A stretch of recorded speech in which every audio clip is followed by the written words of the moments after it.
இந்த ஆலயம் உனக்காக.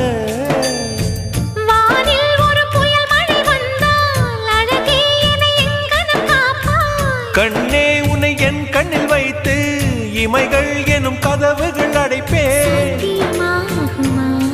நான் சத்தியம் செய்யவா? தொடு தொடுவெனவே வானவில் என்னை தூரத்தில் அழைக்கின்ற நேரம். Uva, uva, uva, uva, uva, uva, uva, uva.